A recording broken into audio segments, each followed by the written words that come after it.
This is Laura Summer, the original Janine Melnitz on The Real Ghostbusters, and you're listening to the Frog Brothers Podcast. Hello, and welcome to a special episode of the Frog Bros Podcast. I am Justin. This is my brother Alec, and tonight we have special guest Eric Reich from Ghost Corps joining us. How are you doing tonight? Hey guys, I'm doing well. How are you? Doing excellent. Very excited to have you on the show. So it's been a Excited to be here.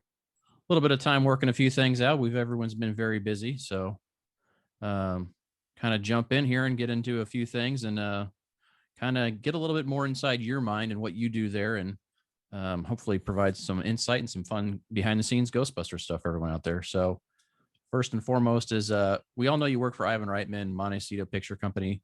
How long have you worked for Ivan, and how did you get that kind of a gig? Because that's a dream role. Yeah, I mean, it's actually been, I think, almost 15 years now. This summer will be 15 years. I went to school in Santa Barbara, at UC Santa Barbara, and I got an internship just randomly through the film program, and it happened to be at Ivan's production company at Montecito Pictures. He had a home office up there in Santa Barbara, and Montecito actually specifically, and I just started working there as an intern. And I slowly worked my way up and did projects for them. And eventually I was an office manager, actually, answering phones at the office up there. And from that point, I ended up moving to LA. And in 2010, he did a movie called No Strings Attached with Ashton Kutcher and Natalie Portman. And I became his on-set assistant there while he still had an executive assistant at the office, and got to know him really well on that movie. And that's sort of when we really started working closely together. And from there, sort of the rest is history once Ghostbusters got going. And even back in 2010, actually, when there were all those rumors of, a new movie happening, they were true. And my hope was to go right into Ghostbusters with him from No Strings Attached. But that didn't happen that way, as we all know. But here we are, and it's finally happened, and it's exciting. That's very awesome to hear that, because I've done an internship in audio engineering before, and Alec has too. And so to hear that story of like just going out and pursuing your dream and finding that success in it. So congratulations on that. That's a really great, inspiring story there. Yeah, I love Tom Pollock, who sadly passed away last year, Ivan's longtime partner in Montecito. He always called me the longest employee that they've ever had, or he loved to brag about the fact that I was an intern, which always meant a lot to me. And it sort of showed all the other interns at our office, like, hey, look at where you can get one day if you, work hard and start somewhere. So it's been great. Inspiring way to work your way through the system there. That's excellent. Yeah. So we're all big nerds, obviously Ghostbusters nerds here, but obviously we're not limited to that. So I'm sure other fans want to know what some of your favorite fandoms are that you follow. I think I've said this before, but I am really big into Lego. I don't know if that's technically a fandom, but I think we're called the AFOLs, the adult fans of Lego. Mm-hmm. But yeah, I've been a fan of Lego my entire life. And actually during the pandemic was when I really got back into it, sort of, trying to find something to keep me busy and something that I was passionate about. And sort of those childhood memories of Lego really surfaced and came back. And I bought a lot of Lego sets during the pandemic. And I also got to work on the Afterlife Ecto-1, which was a huge dream come true, I guess, working directly with the guys at Lego to make that happen. Yeah, that full-size Ecto-1's a very impressive piece. I love the scale of it. I have two young boys at home. They're 6 and 4, and it's like, you can't play with this one. You can play with any other Ecto-1 I have. You can't play with this one because it took so long to put together. Yeah. So. One of the first things when I was working with Lego, they gave me the Aston Martin, the 007 one that they had done.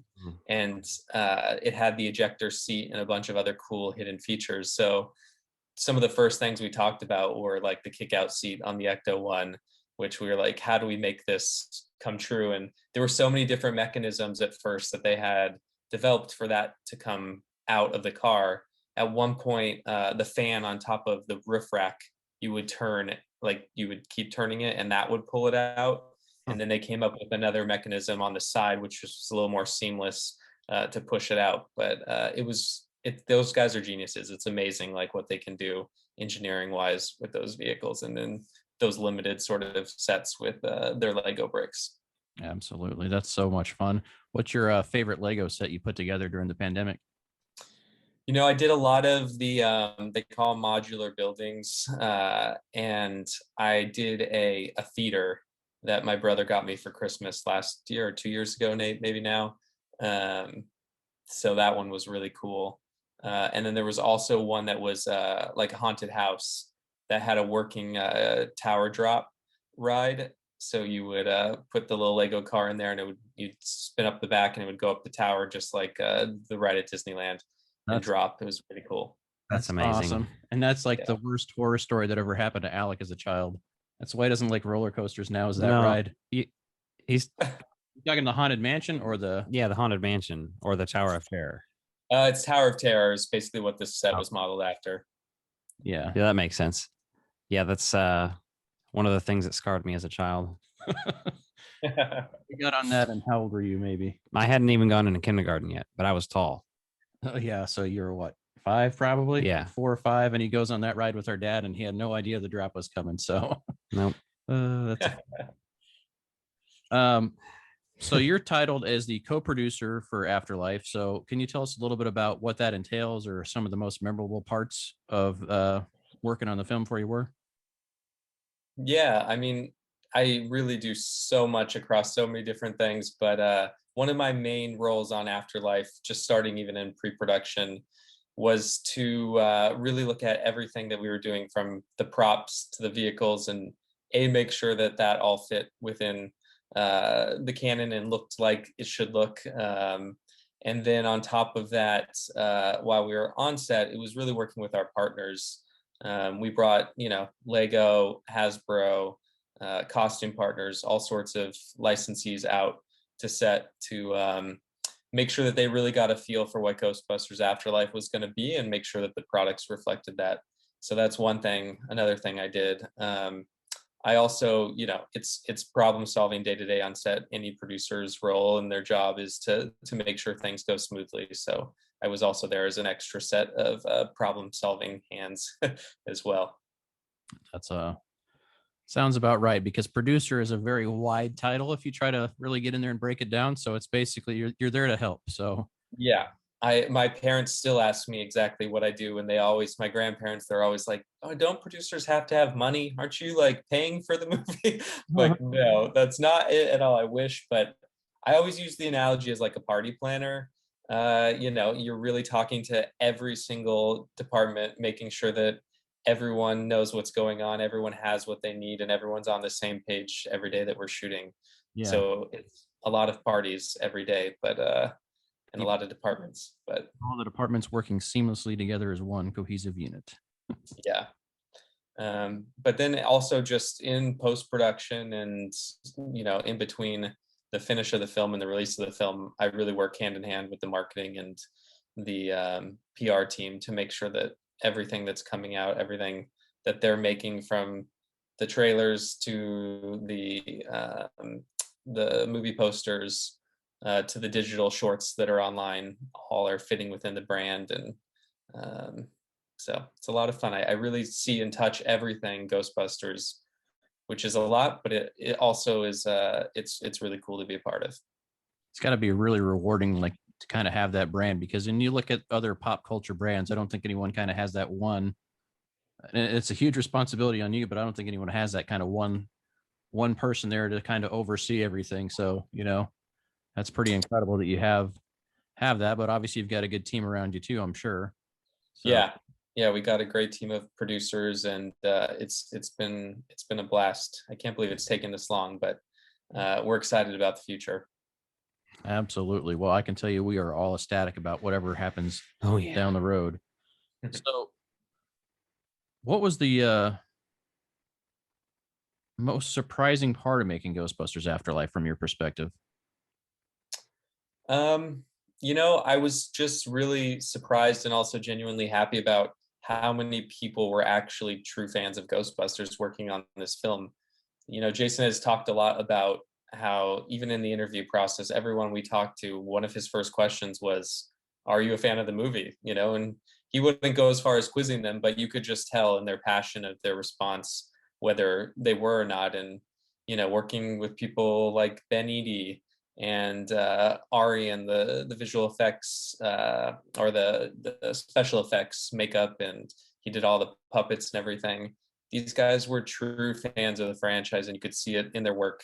And so it was just great, and being around all those people and being so inspired by them. Yeah, that's awesome to hear that. I mean, you could tell that, like you said, I watched the Avid interview for Ghostbusters Afterlife last week, and you could tell everyone that worked on it there was just so passionate about it and like truly believed that they're working on it. Really felt like it was special in every part of the filmmaking of this movie. Yeah, it was great. So a lot of people are kind of wondering, what's is there a moment that you had when you're on set that maybe you realize you're making this sequel to the original Ghostbusters films? I mean, we had Answer the Call, but obviously there's got to be that moment of like, oh, that epiphany, that light bulb goes off. You're like, this is really happening. Yeah. I think there were two moments. I think, when we got the green light for the film, one of the first things we did, Jason was like, we got to get this out there in a cool way. I don't want to just do this as a press release.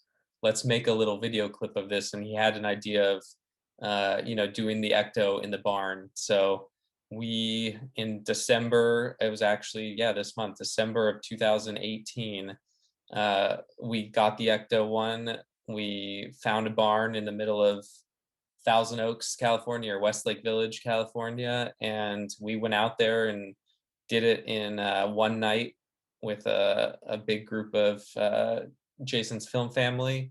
And I think the moment I saw the ecto come off of the truck and they had painted it all rusted up to make it look like it had been around in a barn for 30 years, I was like, this is crazy. This is true. It's coming back. It's actually happening.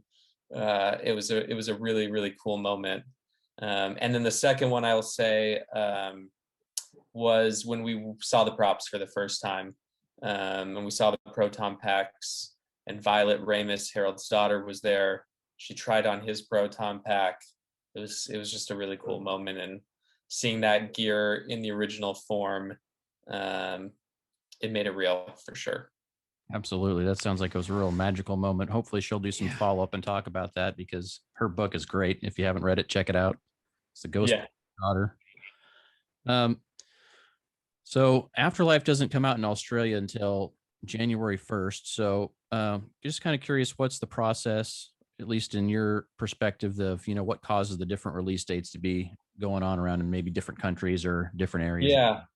It's unfortunate because obviously we would love the movie to all come out at the exact same time, but Sony, is really in charge of release dates, and they have offices in every country, and they get recommendations from their local markets. So it just so happens that both Australia and Japan, the markets, recommended a different date, and they had, their reasons for doing that. And sometimes it's local holidays, it's other movies that are out locally in that territory. And in Australia, I think it's summer right now, so to them that might have been better than earlier in November. But it's hopefully they were stayed off the internet the last month, and they'll be able to experience it the same way that we all did for the first time. Yeah, I'm hoping so, because we've got a lot of fans and folks we met at FanFest and just chatting online, obviously. And so I think they were kind of wondering what the behind the scenes was on that, but that makes a lot of sense. So thanks for the insight there. Yeah. So there's so many delays in this movie, and it's no one's fault. Obviously, it's the world is a crazy place. And but as you worked on this, what was the feelings behind the scenes waiting for this movie to get released? I mean, we were frustrated just like everyone else. When we first got that email from the studio saying like, all right, we're going to have to push, and we're going to have to push again.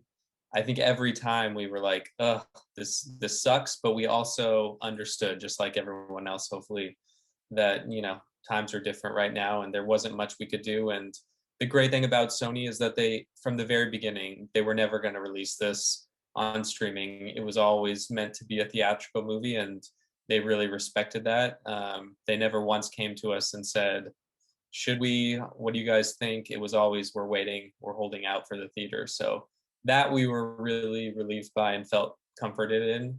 But yeah, no, it was tough. I mean, I guess the only sort of blessing in it was that we did have some more time to look at it once things opened back up a bit, and we were able to get in there and make some adjustments based on some very early screenings that we had. So um, the time was helpful in some ways, but it was also super frustrating because man, we were like all guns a blazing in 2019 when we were shooting this, and it was such a fast process, and then everything just came to a halt so quickly.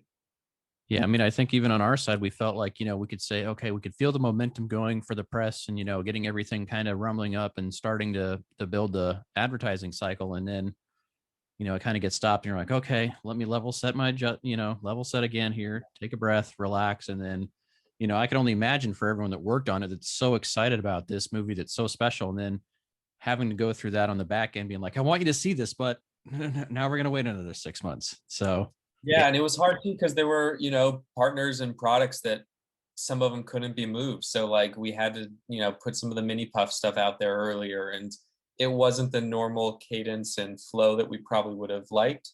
Um, but we didn't have any choice on some of these things because they were either going to get spoiled on a box of cereal, or we show it to fans for the first time in the way it was meant to be on screen. So Yeah. it was tough, but I think we made it work, and I think I'm surprised how quickly time flies because now we're looking back on it already. yeah, that's the crazy part to me, is like just day by day getting there. And then, seeing all those things though. I think you guys did a really great job though, of breaking things down and kind of feeding us things as you could to keep the excitement level going there for everyone. And then even the mini puff reveal was like, that was such a fun reveal for us to see. It was like, oh, we're in Kansas City, so we've got Paul Rudd, our hometown hero, on there coming in, and like we get to see a little bit of him. And we're like, all right, okay, yeah, really kind of just sells that enthusiasm. So you're like, all right, so when do the toys hit, and what are they going to do? And the level of it was just unreal excitement at that point. So, any idea when we're going to see the physical media release of this? I don't think they've revealed the actual date yet, but I know it's early in the new year. So I think by January at some point it'll be on sort of the services that you can rent and stream movies on for a fee, and then the physical release will be right after that, very shortly. So hopefully more info to come on that. That's awesome. Is that seems like a very quick turnaround, a much faster turnaround than usual. Is that just due to the delays and being able to actually have product ready and available? Yeah, I mean, there's sort of, the theatrical window is changing a lot now with everything the last couple of years. So those timelines have sort of shortened. But again, it all comes down to dating and availability in the market when they can get these into the stores and all that. So they've been working really hard on the DVD and the Blu-ray and the 4K version. There's going to be a lot of options, some really cool sets. So I think, and some really cool deleted scenes and other extra special, behind the scenes pieces on these discs. So it'll be worth the wait for sure. Awesome. Hate to throw a curveball, but we've got the score for Ghostbusters and the score for Ghostbusters 2 on vinyl. Can I be hoping to have a blue in clear acrylic vinyl coming out for the score at some point in the next year? Yeah, the vinyl, it's interesting. There will be a vinyl release. There have been a lot of delays in that industry specifically, just being able to get that all out. So I believe it's been announced. If not, I just told you. But if it hasn't, there will be a pre-order at some point for the vinyl, but it won't come until next year. Awesome. Yeah. Very excited to have that. I know when Memphis Record Company did the vinyl for the original release, and they had some really cool behind the scenes stuff on their Instagram. So love seeing that it's a small business getting that love and being able to work on these products they're passionate about too. So very excited to get that eventually. Yeah, the vinyl's really cool. So everyone wants to know, and we'll kind of let you throw what you can at us, but is there any plans to expand on the new storyline and other media, whether that's comics, whether that's TV, movies, anything you can tell would greatly perk everyone's ears up that's interested. Yeah. I mean, I can't give any specifics at this moment, but obviously Jason has talked a lot about the fact that this movie was really a foundation for the future. And we teased at the very end of the credits some potential future stuff. And yeah, look, we're developing and talking about a lot of ideas in all these different forms of media. So I think that there's a good chance there will be more, but again, you'll have to wait a little bit longer until we can formally announce some future plans with all these storylines that we're discussing. I think Awesome. that alone right there just makes everyone, smile Yeah. ear to ear, just knowing that, we're in a good spot now. So excellent.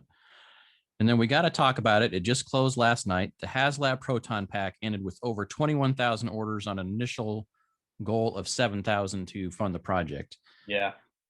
That's pretty incredible, especially how many were added in the last 24 hours alone. We were just watching it tick and tick and tick, and It very was insane. I was watching it as well. Yeah. And it was- super exciting.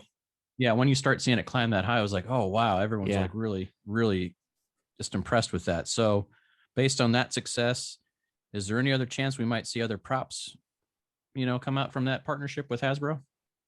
Yeah, I mean, I meet with Hasbro weekly.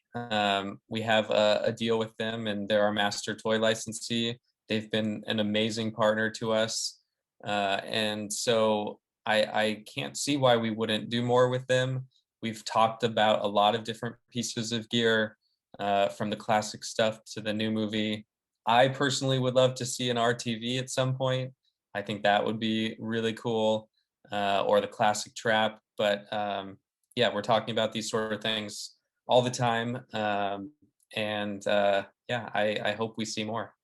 So I just want to interject here with something about that. Is there any more Hasbro Plasma Series announcements that haven't come out yet? There's a couple little figures here. I think I'm missing a Callie figure somewhere in here.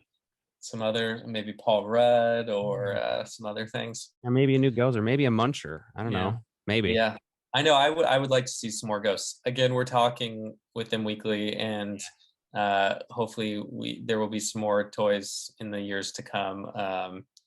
And I don't think that this is the end of the Plasma series. I'll say that. Gotcha. Awesome. Well, that's what we want to hear, because there's quite a few of those out there that would they need to be on the shelf with the family. Yeah. So It'd be interesting. You guys should take a poll and see what people want next in the Plasma series, and pass that along when you're done.